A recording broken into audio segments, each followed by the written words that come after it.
میں اس سے کبھی بھی اپنی محبت کا اظہار نہیں کر سکا کیونکہ وہ اپنے کزن سے بے پناہ محبت کرتی تھی۔ وہ ہر وقت اپنے کزن کے واپس آنے کا انتظار کرتی رہتی تھی کیونکہ اس کا کزن فرانس میں رہتا تھا۔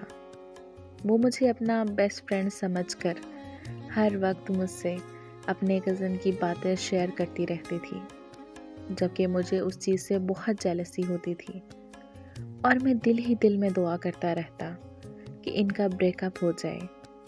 اور 1 سال بعد اللہ نے میری دعا قبول کر لی کیونکہ اس کی کزن نے اسے چھوڑ دیا اور کسی دوسری لڑکی سے فرانس میں شادی کر لی۔ جب مجھے یہ خبر ملی تو میں بہت خوش ہوا اور میں نے اسے پرپوز کرنے کا سوچ لیا، مگر اگلے ہی لمحے مجھے پتہ چلا کہ اس نے خودکشی کرنے کی کوشش کی ہے، مگر اللہ کا لاکھ لاکھ شکر ہے وہ بچ گئی۔ میں نے اسے بہت سمجھایا کہ چھوڑ کے جانے والا چلا گیا تو تم بھی اسے بھول کر اپنی زندگی میں آگے بڑھو، مگر اس نے مجھے کہا کہ اگر وہ بے وفا ہو گیا تو کیا ہوا، میں کیوں محبت میں بے وفائی کروں، میری محبت تو بالکل سچی ہے، میں اسی سے محبت کرتی ہوں اور ہمیشہ اسی سے ہی کرتی رہوں گی۔ مجھے لگا کہ وہ جذباتی ہو رہی ہے اور مجھے یقین تھا کہ ایک دن وہ بالکل نارمل ہو جائے گی، لیکن میں غلط تھا کیونکہ وہ کبھی بھی نارمل نہیں ہو پائی، بلکہ 2 سال گزر گئے مگر میں نے کبھی دوبارہ اسے ہنستے ہوئے نہیں دیکھا۔ وہ لڑکی پہلے جیسی رہی ہی نہیں، اب تو وہ بہت بدل چکی ہے۔ وہ ذہنی طور پر پاگل اور جسمانی طور پر بہت کمزور ہو گئی تھی۔ میں نے بہت کوشش کی کہ وہ اپنے کزن کی محبت سے باہر آ جائے، مگر ایسا کبھی نہیں ہوا۔ مگر وہ دن بدن اتنا بیمار رہنے لگی کہ اسے ہڈیوں کا کینسر ہو گیا۔ ہسپتال میں بے ہوشی کی حالت میں بھی وہ اپنے کزن کا نام پکارتی رہتی تھی۔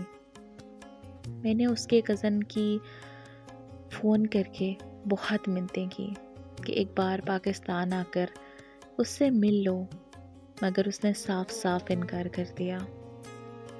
اس لڑکی نے تو اپنی ساری زندگی ایک ہی انسان کی محبت میں گزار دی اور پھر اسی انسان کی محبت کو دل میں بسائے اس دنیا سے رخصت ہو گئی۔ میں اس کی موت کے بعد سمجھا کہ محبت کا اصل مطلب حاصل کرنا نہیں ہوتا، بلکہ جس سے آپ محبت کرتے ہیں اس کی خوشی میں خوش ہونا ہوتا ہے۔ مجھے بہت افسوس ہے کہ کاش میں ان دنوں ان کے بریک اپ کی دعائیں نہ کرتا تو شاید وہ آج زندہ ہوتی اور اپنی شادی شدہ زندگی میں خوش ہوتی، تو شاید میری زندگی میں بھی آج سکون ہوتا۔ لیکن میں نے ایسا نہیں کیا، بلکہ میں بہت مطلب پرست نکلا جو اپنے محبوب کی محبت ناکام کرنے کے لیے دعائیں کرتا رہا۔ آج مجھے سمجھ آئی ہے کہ مجھ جیسوں کا یہی حال ہونا چاہیے، ہم ہمیشہ محبت کو ترستے رہیں۔ اس کہانی کو بتانے کا مقصد صرف اتنا ہے کہ محبت تو صرف دینے کا نام ہے، لینے کا نہیں۔ یہ کوئی سودا تو نہیں کہ دیا جائے تو اس کا بدلہ بھی لیا جائے۔ امید ہے آج کی کہانی آپ کو پسند آئی ہوگی۔